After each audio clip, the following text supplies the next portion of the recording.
Nasa eskwelahan po. Nag-flag ceremony po mi ato tapos kanang nikalitro po og linog. Nakulbaan brad kay feel na ko kanang dili na mi kagawas sa building po kay kusog kayo tapos dugay kay siya ni hunong. Diri ami sa field nagtapok tanan. Tapos dira ako nakapwesto sa may dira adyo dapit o kay nagtan-aw ko didto kay may flag ceremony po. Nakulbaan ko kay nikalitro man gud siya og linog.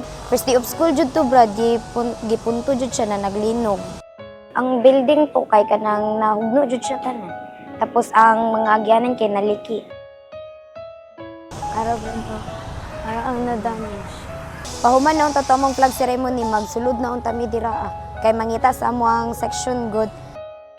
Kato that time kay murag nakulbaan jud ko brad kay feel na ko kanang last na to kay kusog kaayo.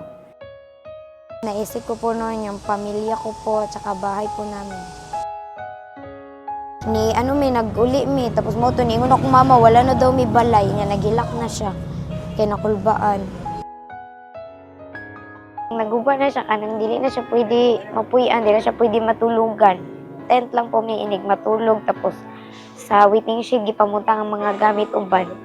Bitbit siya po namo ang trauma good kay kanang mula gito tungod sa kanang murag among balay naguba tapos dagan kay nangamatay murag nakulba-kulbaan jud mi brad.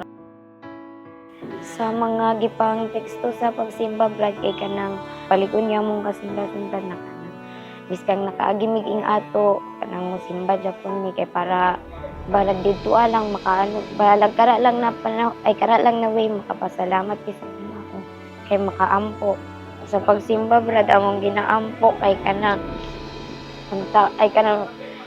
kanang i-guide niya always tapos sa pagtupad na mo dili ko kanang makaagimig pagsubok dili unta mi niya pabayaan para makatupad mi always sa mong tungkulin. Pasalamat ko sa Ginoo kay kanang miskang ingato nakaagi ingato na pagsubok kanang wa mi niya gipabayan tapos napasalamat pud ko kay kanang iglesia ko ni Cristo kanang andam gud mo tabang brad basta na ay mga kalamidad ba tapos ginatabangan Japon mi tapos miskang ingato brad nakaagi pagsubok natupad Japon gitungkulin kay para marag diraan lang brad ba masuklian mo ang Ginoo sa kabutan. Sa panahon karon brad nagtiwala jud ko sa kuan sa Panginoong Dios kay wala may lain makatabang sa amuha kundi siya lang.